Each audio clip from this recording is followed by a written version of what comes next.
Muy buenas noches a todos, bienvenidos a ADN. Bueno, se fue la inflación por las nubes, ¿no? Verdaderamente ha sido muy tremenda este mes. Van a ir meses peores, lo dice el Fondo Monetario Internacional. Siempre las estimaciones del fondo son tratando de no generar expectativas inflacionarias o tratando de no generar mayor confusión. Si dicen que va a ser del 57,3%, seguramente que se vienen meses complicados para la Argentina. Va a haber una elección dentro de pocas semanas y esa elección va a determinar nuevamente cambios en el mercado, y esto no va a ser culpa, evidentemente, de quien gane o quien pierda esa elección. Es culpa, lamentablemente, de unas políticas neoliberales que han arrasado a la República Argentina. La verdad que estamos viviendo tiempos muy difíciles, pero vamos a vivir seguramente tiempos peores. Esta es la verdad. Estos son los análisis que se hacen de lo económico, de lo político, de lo social. Se vienen tiempos pero muy complicados.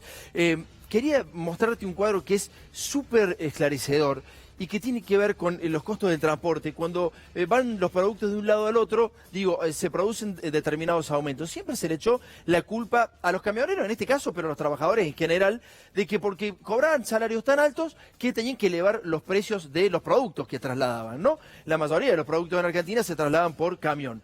Mirá lo que costaba una cubierta en el año 2017... Y mirá lo que cuesta hoy una cubierta, un aumento del 245%. Un equipo de frío para trasladar lácteos, etcétera. Mirá lo que costaba en el 2017 y mirá lo que cuesta hoy. El gasoil, el 220%. El seguro, mirá cómo sube el seguro. Un camión subió 3 veces más de lo que costaba hace 2 años. El sueldo neto de un chofer subió el 96% y los peajes, los amigos de Mauricio Macri, casi el 1000%. Lo que más subieron son justamente los amigos de Mauricio Macri. Las cosas que más subieron para trasladar productos por la República Argentina tienen que ver justamente con esto. La inflación del periodo fue el 174%, pero mirá, los peajes el 943%. Pero los salarios el 96% solamente. Y digo solamente porque evidentemente que en 2 años los salarios subiendo eso han perdido por la inflación, y estamos hablando de los camioneros, ¿no? Salarios que están por encima de la media. Pero ahí te das cuenta que han sido demonizados ciertos trabajadores, ciertos sectores de los trabajadores que buscan reivindicaciones mucho más rápido, mucho más reales en realidad. Era más la realidad. Y Macri los demonizó y fíjate cómo subieron el resto de los parámetros y cuánto sube solamente el salario de los camioneros. Hay otro tema muy importante que son los combustibles. Dale, vamos a entrar en este tema.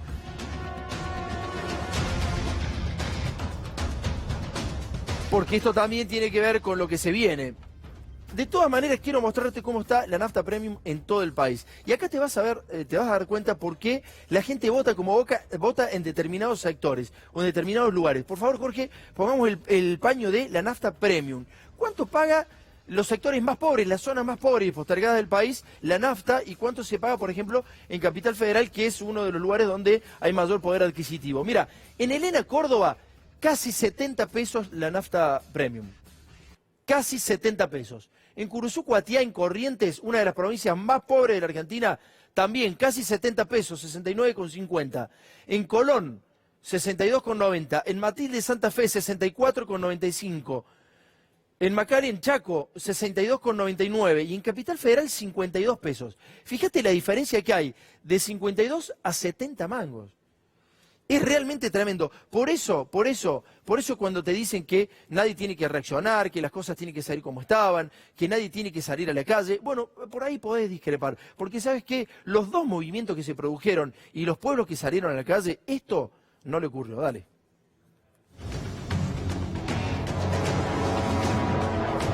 Lo que hacen las naftas. En un par de años, y la Argentina vamos a pagar lo que vale en el mundo el combustible. Pasa que justo ahora el combustible aumentó. Sí, en Estados Unidos les quiero mostrar cuánto vale la nafta, porque en Argentina está aumentando y dicen que aumenta en relatividad con el mundo. Y no es así, porque acá la nafta al galón, que son 4 litros, valen $2,50 al galón. Cuando decimos las naftas aumentan, sí, aumentan. Volvimos a la ley de hidrocarburos y a una Argentina libre para que haya competencia. En un mercado libre es decisión de los actores económicos cuál es el precio de los combustibles. Miles de franceses protestan contra el aumento de los precios del combustible y la pérdida del poder adquisitivo debido a las políticas neoliberales del gobierno de Emmanuel Macron.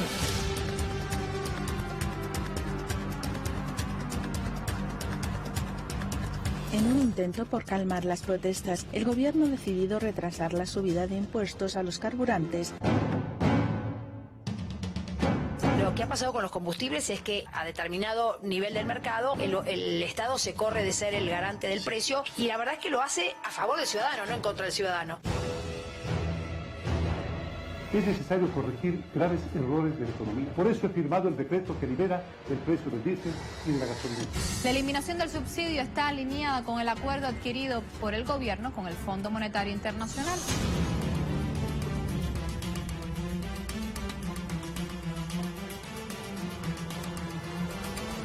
Después de 11 días de continuas protestas, ya no va a entrar en vigor el decreto que aumentaba los precios de las gasolinas en Ecuador.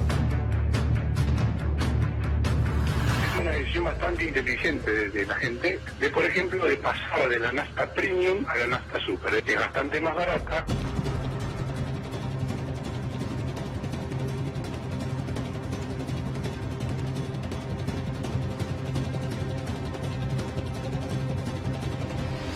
Si en el mundo baja, los precios van a bajar. Si en el mundo sube, los precios van a subir.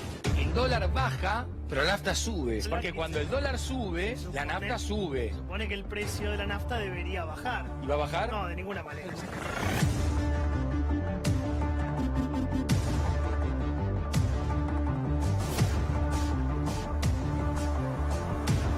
Es impresionante cómo periodistas, hoy escuchaba periodistas saliendo de Barcelona y decían que los europeos no estaban acostumbrados a salir a la calle. No, si salían a la calle en los momentos en que pasan este tipo de situaciones. Ahora, una de las cosas que ha sabido manejar muy bien el gobierno es tratar de atomizar a la población. Y entonces, en Córdoba te cobra 70 mangos la nafta super y en Capital Federal a 54. Entonces vos que estás en Capital Federal, ¿por qué te plegarías a una demanda de que los combustibles puedan bajar? Y esto ha pasado en distintas provincias, pero lo que pasa es que reaccionó la gente en elecciones. Están enojados, pero la gente ha reaccionado. Vamos con el próximo paño que tiene que ver con el gasoil. Mirá el gasoil en lo que está. La Francia-Córdoba, 65 pesos. En Curuzú, Cuatí, en Corrientes, 70 mangos. Imagínate lo que cuestan trasladar el pan, el azúcar, la leche, en esas provincias donde evidentemente las ciudades y los pueblos están bastante más lejos uno del otro. En Herrera, Entre Ríos, 66 mangos, en los frontones Chaco, 65, en Díaz Santa Fe, 65. En Capital Federal, a menos de 50 pesos, o sea, el 30% menos. ¿Te das cuenta de lo que es la diferencia? Dame, por favor, el GNC. El GNC supuestamente es el combustible de los pobres. En San Salvador, Entre Ríos, 30 pesos. En San José, Entre Ríos, casi 30. En Concordia, también casi 30. En Coronel Vidal de Buenos Aires, casi 30. Y acá en Capital Federal, a 18 mangos. ¿Te das cuenta de lo que es la situación? Y esto viene a colación de lo que vas a ver ahora. ¿Por qué? Por favor, Jorge, ponelo. ¿Por qué los más pobres pagan el 30% más caro los productos que los más ricos? Y esto no es hablar de una situación, estamos hablando de desigualdad, no queremos decir nada, pero digo, esto es el federalismo, esto es lo que han peleado, lo que hizo Mauricio Macri, pero también lo que han peleado los gobernadores. Me parece que hay algún momento en donde evidentemente alguien está haciendo mal las cosas y alguien deja que alguien las haga mal. Estas cosas hay que corregirlas. Evidentemente hay que corregirla. ¿Sabes por qué? Porque hubo un Congreso Internacional de Salud en Córdoba y en salud y en todos los rubros pasa exactamente lo mismo. Consultábamos justamente el presidente de la Cámara de Clínicas de Córdoba hablando de este tema. En salud pasa lo mismo. Dale.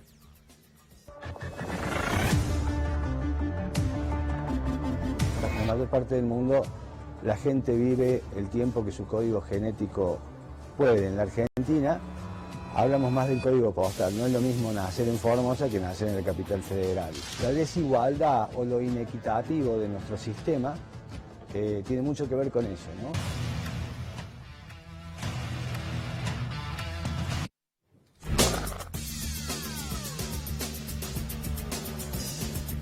Hoy se conocieron los datos de inflación y el INDEC dijo que era el 5,9%. Primero saludo a toda la mesa. Pablo, ¿cómo anda? Juan, Ariel, Gabriela, ¿todo bien? Buenas noches. Muy bien. Bueno, empezamos a participar ahora con Silvina Batay, que es nuestra invitada. Le vamos a preguntar, ¿cómo anda Silvina? ¿Bien? Todo bien, muchas gracias por la invitación. Bueno, ¿sorprenden estos datos de inflación? No, estaban dentro de lo esperable. Lo que sí uno cuando analiza hacia el interior de ese indicador, lo que observa es que los precios regulados por el gobierno, llámense los energéticos, estuvieron muy por debajo de ese 5,9%. Es decir, que todo está como en una olla a presión hasta tanto y en cuanto el gobierno decida empezar a levantar esos frenos que está poniendo, que ya advirtió que van a hacer hasta después de la elección. Después de la elección esos precios aumentarían, la energía, el gas, y entonces obviamente este índice de inflación sería mucho más alto. Bueno, por eso te quería preguntar eso, Silvina.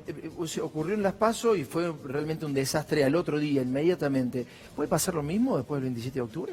La verdad que esperemos que tener un presidente que esté a la altura de las necesidades que tiene Argentina y que tenga la responsabilidad suficiente y le interesa como para manejar la situación que tenga que Supongamos que no manejar. lo tenga, ¿qué puede pasar? Las reservas en el Banco Central están muy bajas. La verdad que uno, en forma líquida, en forma neta, lo que encuentra que hay menos de 10.000 millones de dólares de reservas y que este gobierno siga apostando a mantener el tipo de cambio estable con los dólares que han llegado de parte del Fondo Monetario Internacional, los últimos que ya se han fugado. Recordemos que desde enero del año 2016 hasta esta parte se fugaron en Argentina 79.000 millones de dólares. Esto es dólares que salen del sistema, ya sea por la compra chiquitita que pueden hacer las familias, pero mayormente por la compra y la remesa de utilidades, el turismo en el exterior, etcétera, etcétera. La verdad que Argentina ha hecho una distribución de riqueza, no solamente a través de la inflación, sino también a través de transferir esta riqueza que se genera en Argentina hacia el exterior. Tengo muchas preguntas para hacer, pero Pablo, dale. En realidad ha hecho una distribución de la pobreza, ¿no? Mejor dicho.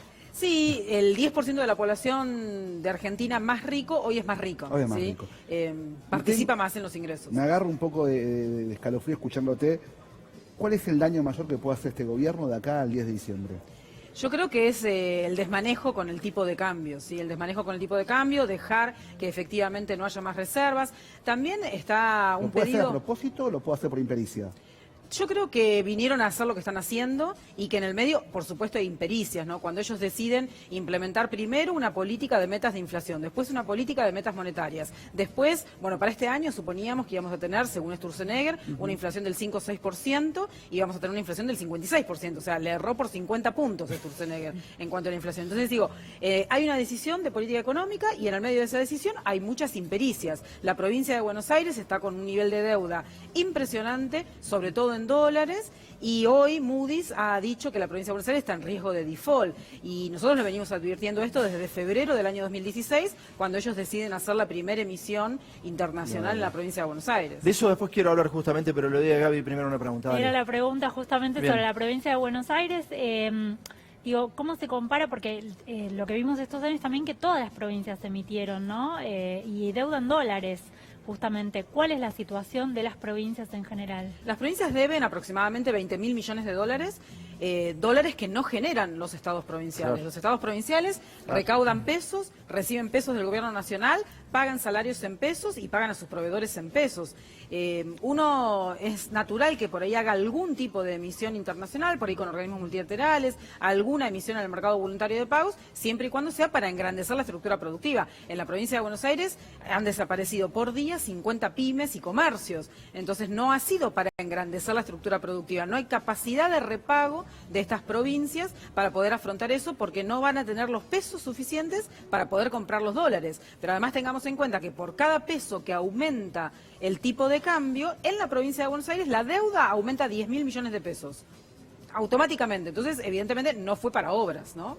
Bien, Silvia, después seguimos hablando justamente de ese tema, pero quiero mostrar el ranking. Ayer quiero que me hagas un análisis de esto, porque ayer circuló mucho por las redes este ranking de cómo está la Argentina respecto al resto de los países, respecto a la inflación. Obviamente que es un solo parámetro de la economía, pero bueno, Macri hizo mucho eje en esto, mucho hincapié en esto, y decimos que Venezuela tiene 200.000%, Zimbabue tiene 182, Argentina 57, y abajo están Sudán.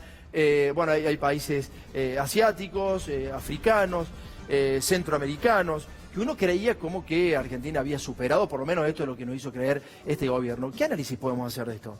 Primero que en Argentina la inflación es un problema estructural, ha sido esquivo la solución para muchos gobiernos, pero no es cierto lo que dijo Macri en el debate respecto de que el promedio de inflación en los últimos no sé cuántos años, 60%, no. Este gobierno en estos 4 años ha generado una inflación que va a estar en 250%.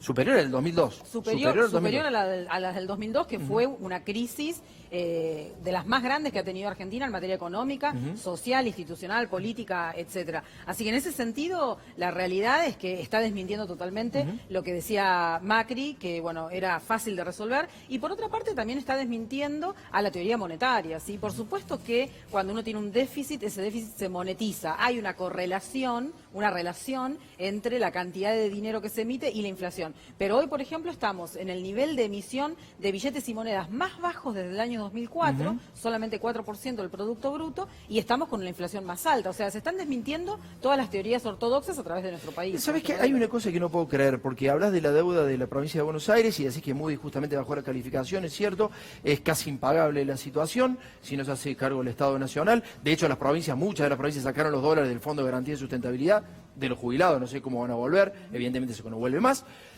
¿Para qué quieren ganar de nuevo? Si ganan, ¿qué deberían hacer si ganan? Digo, bueno, vos lo mostrabas hace un ratito, ¿no? Muchos de los amigos de Macri la están pasando mejor de lo que la pasaban antes. Pero en particular en la provincia de Buenos Aires con la deuda, la que tiene que hacerse cargo de esta situación es la gobernadora. Sí. A mí me tocó hacer la transición con Hernán Lacunza en el año 2015. Nosotros teníamos prevista hacer una emisión, por ejemplo, y ofrecimos hacer no solamente esa emisión en forma conjunta, sino también el presupuesto y la política tributaria. Claro. Ellos dijeron que no, que se iban a hacer cargo ellos, pero nosotros estuvimos a disposición para la transición. Sí, lo más doloroso es que no se van a hacer cargo. Te dijeron que sí, pero no se van a hacer cargo. El tema es que ellos ahora deberían hacerse cargo porque este gobierno, tanto a nivel nacional como en la provincia, emiten y defoltean a la vez. Entonces, claramente fue para un negocio de pocos. Bueno, vamos a ver el ranking también de recesión de los países del mundo. Por favor, Jorge, vimos recién inflación y mira cómo estamos en cuanto a la recesión. Estamos verdaderamente complicados. Estamos verdaderamente complicados, un poco más abajo en este caso particular, pero estamos peor que Sudán, que Macao, que Puerto Rico, que Ecuador, que Angola, que Namibia y que Barbados. Increíble. Este es el lugar de Argentina en el mundo, tanto que decía Mauricio Macri. Sí, de los 200 países que hay en el mundo, 200 y algo reconocidos por Naciones Unidas, solamente hay 14, 15 países que van a haber disminuido su Producto Bruto. Y está Argentina entre esos 14 países, entre los primeros 10 países, ¿no?, de los que va a haber disminuido. El resto de los países sigue creciendo. O sea, tampoco es cierto que ha habido un viento de frente que le impidió a Argentina poder vender más en el exterior, ni nada de eso. Sí, ahí ha habido mucha impericia en esto del libre mercado. Los países en el mundo, los países desarrollados, intervienen en su economía, regulan, establecen una planificación de cómo va a ser la producción y hacia dónde tiene que ir. Esto en Argentina se ha dejado de hacer. Son muy interesantes hablando y aparte los conceptos cómo lo tenés, la verdad que lo explicás muy bien, excelentemente bien. Gracias. Vamos a escucharlo a Mauricio Macri en Río Cuarto, si les parece, y hacemos preguntas y también hacemos análisis. Si a alguien se le ocurre hacer un análisis sobre lo que vamos a escuchar ahora del presidente, un periodista que le pregunta y no sabe cómo responderlo. Dale. Es muy difícil, ¿no? Que hable la expresidenta o el candidato ahora, que ellos desendeudaron la Argentina. Ellos aumentaron 38% la deuda. Nosotros aumentamos el 26% de la deuda. Y 2 de cada 3 pesos o dólares que tomamos fueron para pagar la deuda de ellos, la que nos dejaron ellos. Los intereses de la deuda de ellos, más la deuda del plan gas y un montón de deudas más que no habían pagado. Y el dólar restante, fue para cubrir el déficit. Pero lo que gastamos de más, ahora nadie se quiere sentar en una mesa, y yo te recuerdo, ¿no? Sí.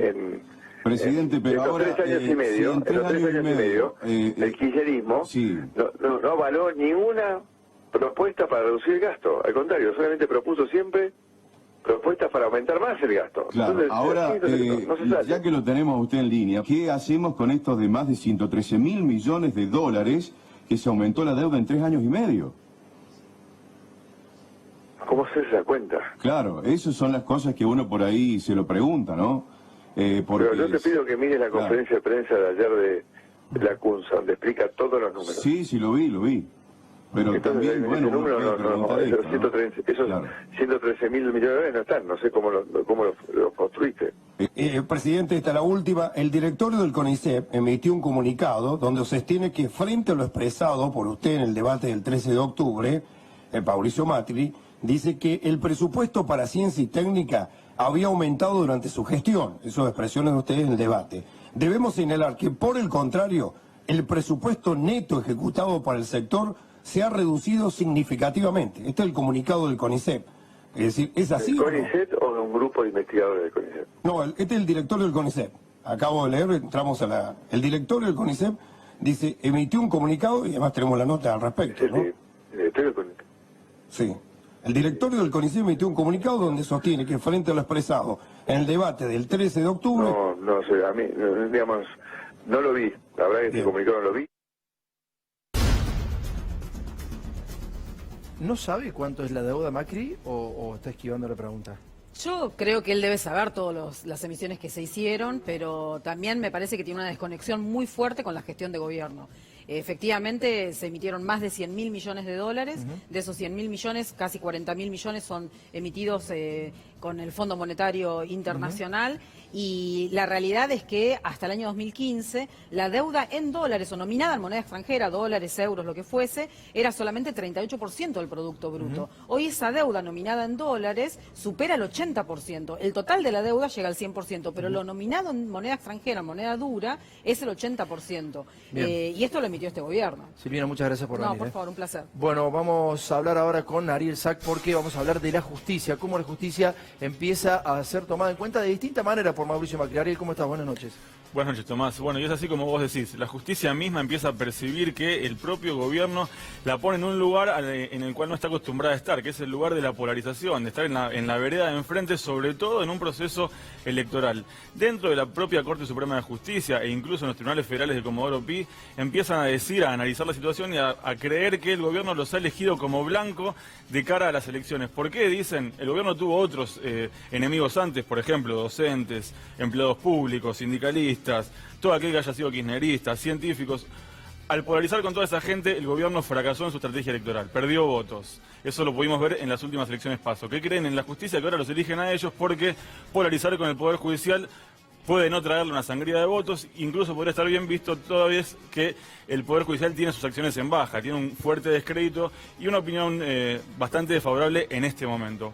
Ese sería el motivo por el cual el gobierno los elige y cambia de discurso en relación a lo que era antes de las PASO y a lo que es ahora la visión del gobierno en relación a la justicia federal y nacional. Bueno, en realidad esto lo tiene mucho más claro Pablo Cano, pero de haber hecho muchas encuestas en todas las provincias y en la República Argentina, y la justicia es uno de los blancos de la sociedad más importantes. Digo, el descrédito de la justicia o del Poder Judicial es realmente alevoso. Entonces, como no le dio réditos para la elección anterior, pegarle al anterior gobierno, van por la justicia, que es otro de los enemigos sociales, entre comillas. Dale.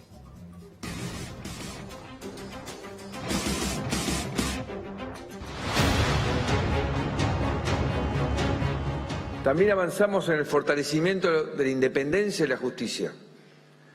Desde el 2016 batimos récord con el nombramiento de 211 magistrados. Quiero reconocer el esfuerzo de jueces y fiscales en todo el país para combatir la corrupción, el narcotráfico y el crimen organizado. También quiero que nos congratulemos que por primera vez se está condenando por corrupción a altos funcionarios. A los argentinos siempre nos pasó algo muy triste con la justicia. Si le preguntamos a cualquiera qué piensa de ella, seguramente, ustedes saben, hoy no tengo una buena opinión.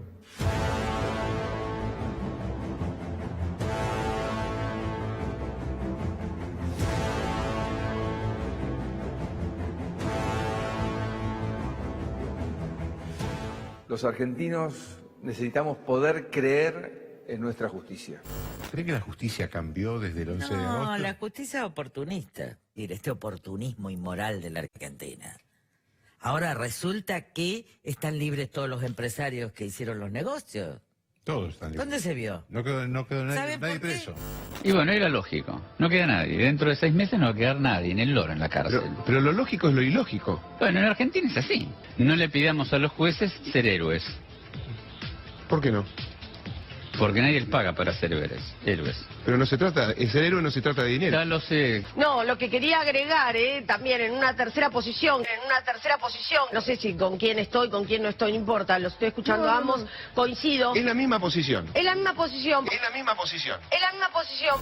Llama la atención que de golpe todos los casos, absolutamente todos los casos, comiencen a tener la misma actitud, ¿no? Es decir, todos comienzan a salir, las causas parece que estuvieran alivianadas, ¿no? Esta idea de que se viene la impunidad y todos los días sale alguno. La justicia tiene una deuda con la población en términos de rendición de cuentas sobre la tarea que realiza, especialmente a nivel federal, desde la Corte Suprema de Justicia de la Nación hacia abajo, hacia todos los tribunales. ¿Pero coincide con Carrión que es una corte peronista de 3 miembros peronistas? No, yo quiero creer que no. Quiero creer que es una corte independiente, tan independiente que parece opositora, podríamos decir. Bueno, vamos a empezar a hablar de esto justamente y vamos a hablar del espionaje que realizaron a la familia de una de las personas que está detenida. Dicen que están saliendo todos los detenidos. Vos pensá esto nada más, con los últimos 4 años cómo fue manipulada la justicia, de la manera en que fue manipulada y cómo actuaron los servicios de inteligencia dentro de la justicia, del poder político. ¿Pensás que si tuvieran pruebas no estarían presas esas personas? Sé sincero, ponete la mano en el corazón. Si hubieran pruebas, ¿vos creés que no estarían presos? Vamos a hablar del Centro de Operaciones AFI Paralelo, dale. Vamos a mostrarte en este momento las llamadas que... vamos con el tape primero. Bueno, vamos con el tape. Vamos a hablar del tema del perito David Cohen. Hay un perito que se llama David Cohen que gracias a esa pericia trucha que realizó, que ni siquiera es una pericia trucha, en realidad es algo copiado y pegado, hay 2 personas detenidas. Uno es Roberto Barata y el otro es Julio Devido. Digo, si estas personas son culpables y hay pruebas, tienen que estar presas. Ahora, si esas personas no son culpables porque no hay pruebas y hay que inventarlas, y no deben estar presas, ¿está claro? Una de las pruebas, supuestamente, la aportó Marcelo D'Alessio. Y la otra, este perito que ahora vamos a conocer. Dale.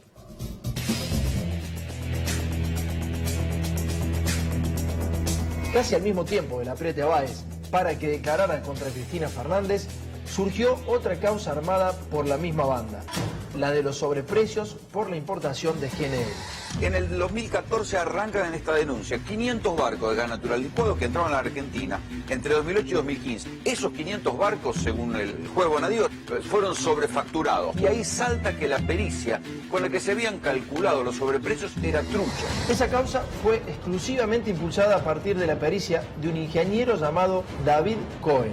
Este perito dijo que Barata y Devido habían importado gas licuado con un sobreprecio de 7.000 millones de dólares. Solo esa pericia de Cohen alcanzó para que los 2 exfuncionarios fueran presos. Sin embargo, en poco tiempo se demostró que la pericia hecha por David Cohen era totalmente trucha, porque había sido sacada de Google copiando y pegando textos de diversas publicaciones, incluso una de un grupo de estudiantes chilenos. Pero además se probó que Cohen había mentido y que el informe que había firmado era un delirio total. Entonces, el perito fue procesado por falso testimonio, además se le trabó embargo por $1 millón y tiene impedida la salida del país. Por ese trabajo sucio, David Cohen cobró del Estado $15.400. ¿Vos creés que Cohen copió y pegó de internet datos truchos para su pericia porque es un vago? No, señor. Lo hizo por orden de una banda de espías, de operadores judiciales y de funcionarios del gobierno que ahora vas a conocer.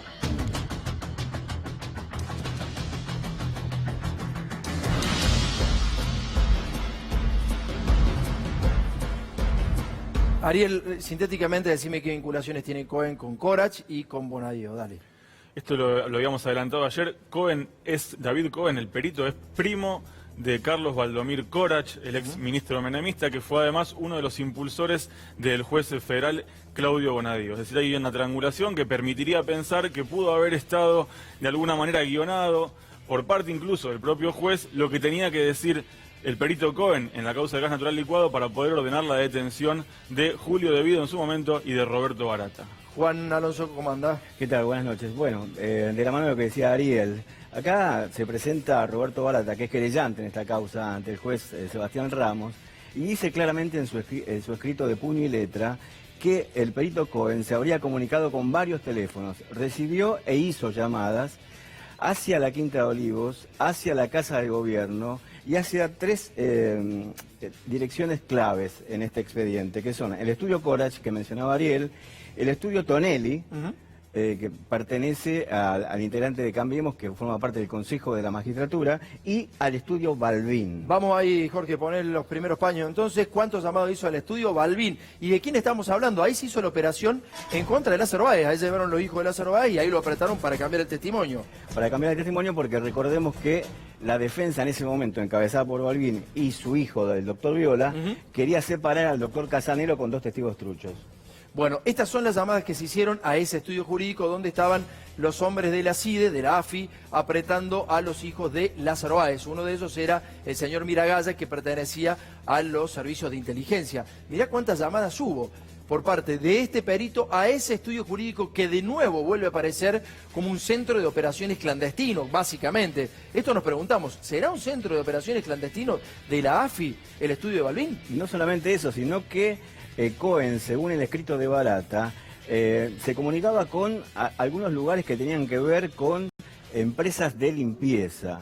Empresas de limpieza que podrían ser la tapadera de agencias de inteligencia tercerizadas. Claro. ¿No? Allí ingresa todo este mundo de personajes que recién mostrábamos en cámara. Cómo estaría vinculado la banda de D'Alessio, cómo estarían vinculados el jefe de la AFI, algunos directores de la Agencia Federal de Inteligencia que están también siendo investigados en la causa que desarrolla Ramos Padilla. Pero ¿qué pasa con este hecho? Ariel, corregime si me equivoco. La fiscal federal Paola Ochoa pidió de forma insistente que se recabe toda la información de las llamadas entrantes y salientes de David Cohen. Claro. Todavía el juez Sebastián Ramos no le hizo lugar. Entonces, por eso incorpora Barata, que forma parte de la querella, la principal querella, en la causa contra Cohen por falso testimonio, este análisis casero, se podría decir, de las llamadas es casero, que realizó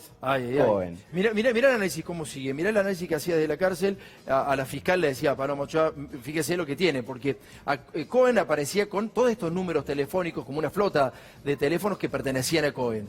Y entonces empieza a analizarlo Barata, a dónde iban las llamadas de ida y de vuelta. Y dame el próximo paño, porque abren celdas, inclusive desde en las cercanías de la casa de la hermana de Roberto Barata y del padre de Roberto Barata. En el barrio de Belgrano. Es decir, esto tiene una gravedad inusitada, porque no solamente están ahí lo que decía Ariel, del estudio Coras, de Tonelli, de Claudia Patricia Balbín, sino que, pon el próximo paño, esta es la gravedad. Aparentemente uno de los teléfonos de la flota de este supuesto perito, relacionado con Corach y con Bonadio, estaban haciendo la inteligencia a la hermana de Roberto Barata y al padre de Roberto Barata. La hermana de Roberto Barata es una docente, no tiene nada que ver con la política ni con ninguna empresa que pueda llegar a estar vinculada a la causa de Roberto Barata. ¿Por qué estaban tan cerca? Dame el próximo paño, Jorge, por favor, porque ahí aparece más claramente, ahí está, la Casa de Gobierno, Comodoro Pi, Poder Judicial, y aparece abajo donde dice Barata que viven sus padres y su hermana. Ninguna de estas personas tiene vinculación ni con la causa, ni con la política, ni con ninguna empresa involucrada en la causa. Además, 24 horas antes de declarar, de sostener su pericia, con el aval de Bonadio, en el primer trimestre del año 17, Cohen recibió 11 llamadas de NARSA. Bien. 11 llamadas de NARSA. Hacemos un cierre, Ariel, por favor, rápido. Hay que decir una cosa más en relación al perito David Cohen y cómo se comportó en el expediente en el cual lo que se determinó en su momento era que había habido irregularidades en la compra-venta de gas natural licuado. Estaba trabajando Cohen en la pericia junto con los demás peritos del caso, los peritos oficiales y los peritos de parte. Decía que no había tanto tiempo como para hacer la pericia, por lo cual había que pedirle a Bonadío una prórroga, que les había dado poco tiempo. Sin embargo, en la mitad de ese proceso de investigación, se corta solo, sale del grupo de trabajo, redacta una pericia propia, se presenta en Comodoro Pi, la presenta, y a partir de eso es que Bonadío pide la detención de Vido y de Barata. Ese acto, ese hecho, esa actitud de Cohen fue lo que desató todas las sospechas en su entorno, de pensar de que en realidad había sido guionado y estaba presentando una pericia trucha, que fue luego lo que se confirmó, y está procesado ahora por falso testimonio. Resta saber si lo que hizo fue un error o si alguien le dijo que tenía que hacerlo. Bueno, Pablo Cano, empezamos por el debate, ¿te parece? Empecemos. Dale. Te hago una pregunta. Te agarró un poco de Sí, la verdad es que sí, no sé qué me va a preguntar. ¿Cuánto habló cada candidato en el debate? Más o menos de tiempo. 8 minutos, 10, 12. Fuiste para abajo por las dudas. No, 12. Cada candidato habló el otro día 18 minutos. 18 minutos. ¿Sobre cuántos temas? 8. Con lo cual la sociedad tuvo que hacer una lectura sobre los candidatos presidenciales escuchando prácticamente por cada tema de gestión 2 minutos. Sí. A ver, la primera reflexión es, y lo cito a Claudio Martínez, que fue uno de los compañeros del canal y uno de los productores del debate, es que el debate que hubo fue el debate que la política permitió darse. Claro. Porque esto hay que decirlo a la gente, el debate no está surge de un mecanismo de acuerdo de reglas en la cual los equipos de los candidatos intervienen y si no hay acuerdo lo decide la Cámara Electoral. Pero no hay un reglamento, hay una ley que obliga a debatir, pero no hay un reglamento. Con lo cual, lo primero que hay que tener presente es el debate que vivimos, señoras y señores, el debate que los candidatos permitieron darse. Bien. Esto habla de una limitación en la cantidad del espacio en el cual uno puede apropiarse de elementos para elegir su voto, que, bueno, lo vimos todos el domingo. Lo otro que quería decirte era, no hay necesidad de tener un debate de este tipo si uno tiene una elección previa en la cual la sociedad se expresó. Porque la sociedad, al expresarse antes y escuchar después a la gente, casi que está medio destiempo. Sí, el debate estuvo medio descalzado. De hecho, los que se expresaron en el debate ya fueron con un resultado a cuestas. Con lo que los condiciona, no es con las encuestas que te juegan un poquito, no, son con un resultado. A mí me interesaba compartir con vos y con los televidentes algún otro modelo de debate para después hacer un cierre sobre este tema y pensar no de cara al domingo, sino de cara al futuro. Dale, ¿cómo se debate en Estados Unidos y en España? Dale.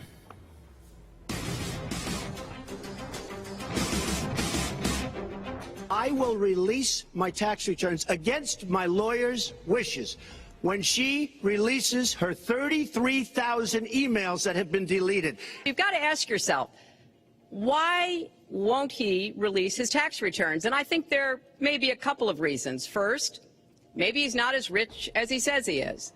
Second, maybe he's not as charitable as he claims to be. Or maybe he doesn't want the American people, all of you watching tonight, to know that he's paid nothing in federal taxes. Me gustaría que usted aclarara de una vez a sus electores si usted está dispuesto a llevar a cabo un acuerdo con Ciudadanos, porque un acuerdo con Ciudadanos, se lo digo con todo el respeto, señor Rivera, usted ha dicho una cosa y ha hecho la contraria demasiadas veces. Yo lo que le planteo, señor Sánchez, es que usted aclare a sus electores si estaría dispuesto a llegar a un acuerdo con Ciudadanos o no. Yo creo que tiene una magnífica oportunidad. Sí, pero el señor Rivera dice una cosa y al día siguiente dice la contraria. Yo se lo pregunto a usted, si usted estaría dispuesto. Pero la pregunta no es al señor Rivera. El señor Rivera es de cualquier cosa. Hoy dirá que acuerda con el Partido Popular y mañana dirá que acuerda con usted. ¿Usted es propietario de un chalet también? Sí, señor Rivera. No, claro no, que es que sí. claro que sí. Pero la pregunta, si yo que no le doy ninguna lección, señor Rivera, si es que no estoy hablando con usted, le pregunto al señor Sánchez si puede aclarar si va a llegar a un acuerdo con el señor Rivera o no, porque creo que sus electores están deseando saberlo. Pablo, lo que acabamos de ver en definitiva es algo que nos perdimos de ver, que es la capacidad de los candidatos de cruzarse entre ellos y de hablar de política. Lo que estábamos viendo recién en el debate en España era justamente sobre cosas que sucedieron el domingo en gestos.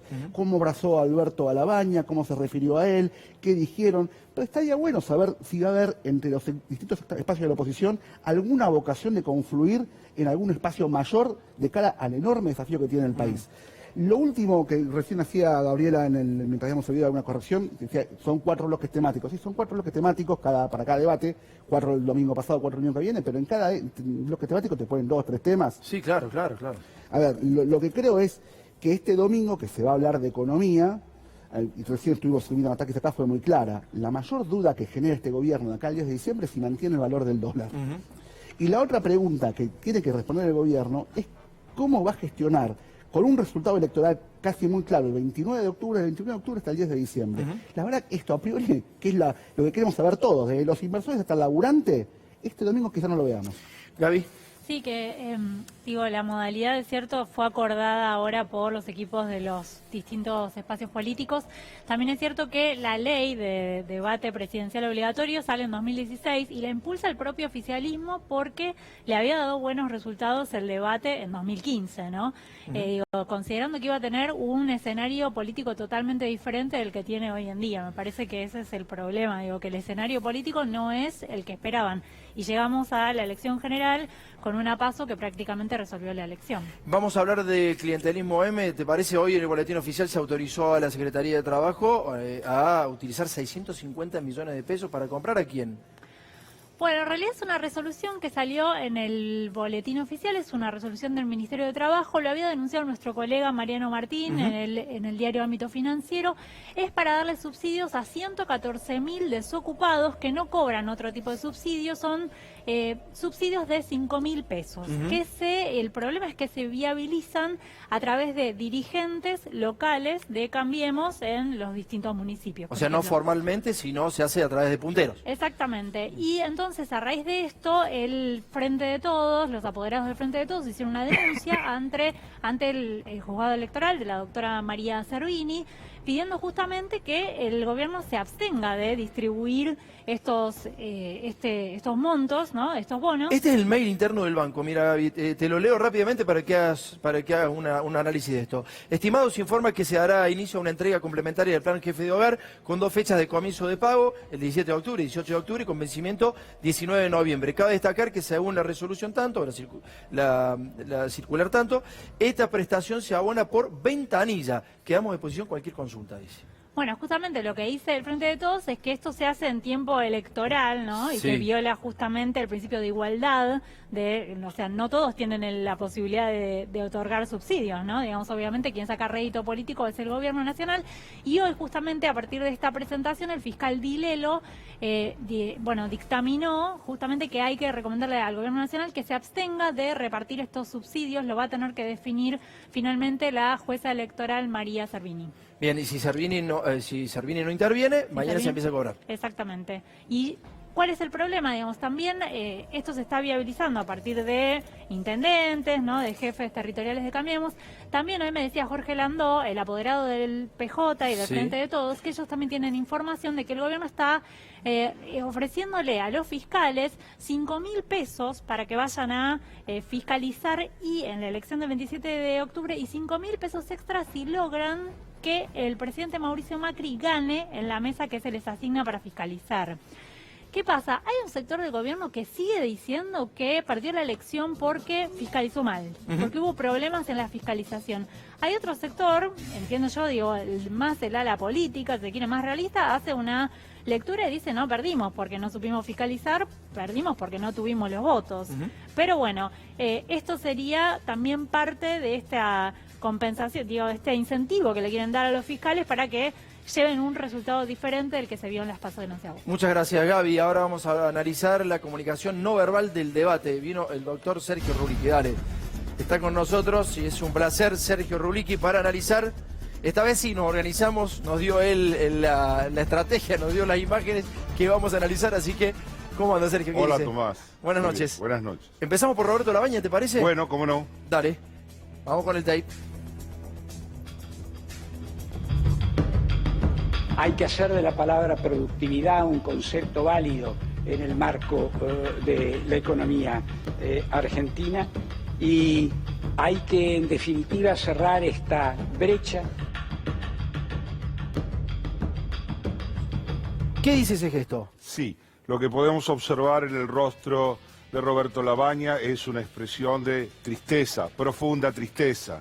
Si bien es algo que es parcialmente fisonómico en él, al mover los músculos faciales mientras enuncia lo que estaba diciendo, se produce una profundización de las arrugas centrales. Se veía más un poco antes, pero no importa, esta foto es igualmente representativa. La profunda tristeza produce arrugas sumamente profundizadas en el centro de la frente. Y lo que nos está diciendo eso es que la perspectiva que está viendo a futuro es muy negativa en términos de la situación en la que está el país hoy. O sea que los gestos son sinceros, digamos. Sí, claro, sí, por supuesto. Bueno, vamos a ver ahora a Alberto Fernández. Dale, vamos con Alberto Fernández. Muchas gracias.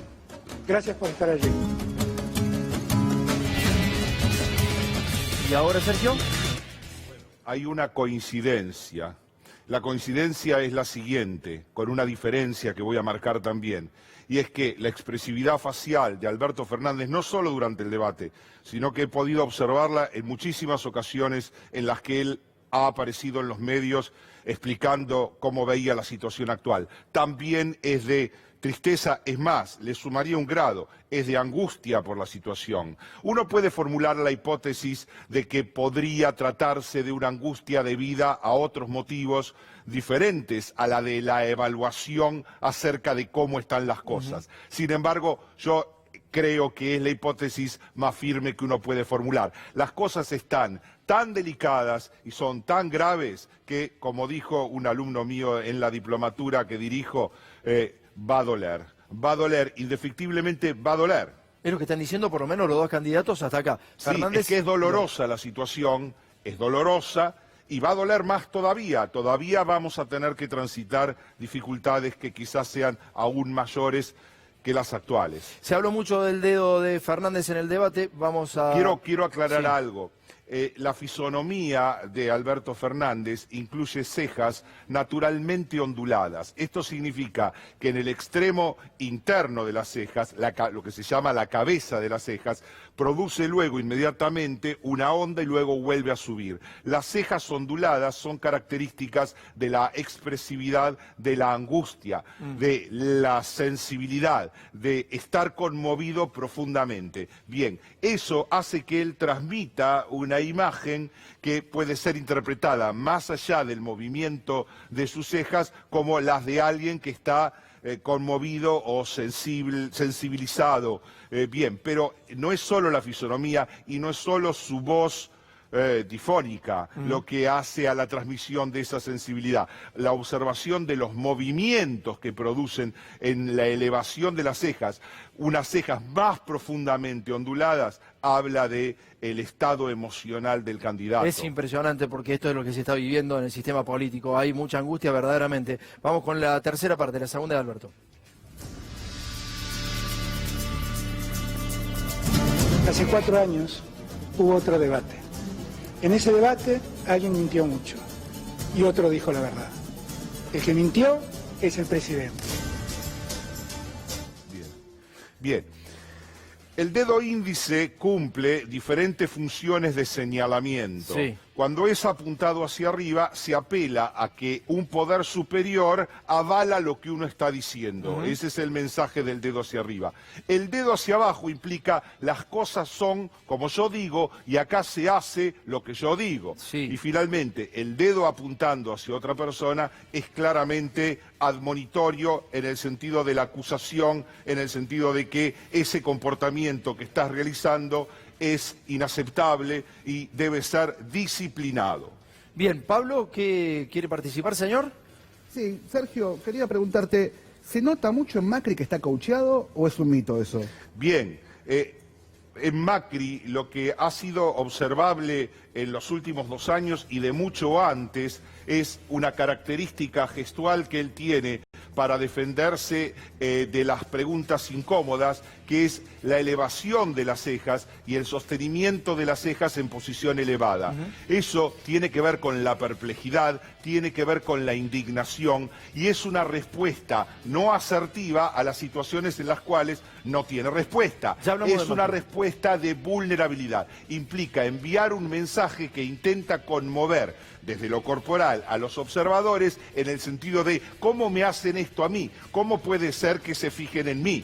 Y de esa manera reducir el sentido crítico de los observadores. Después de la tanda. La pregunta acerca de si está coacheado, para terminar de responder, es que durante toda la primera mitad del debate pude observar el esfuerzo constante, la conciencia de Macri de bajar las cejas, de no elevarlas y mantenerlas elevadas como es su costumbre habitual, su respuesta habitual ante lo complicado. Vimos ese esfuerzo de bajar las cejas a la posición de la determinación. ¿Qué pasó a partir de la mitad del debate? No lo pudo controlar más y desde que comenzó a hablar de, por ejemplo, educación o salud, la cantidad de veces, la tasa de movimientos de sus cejas hacia arriba y el mantenimiento de las cejas elevadas creció exponencialmente. Bueno, después de la tanda vamos a escucharlo y mirarlo a Mauricio Macri, el presidente. Dale.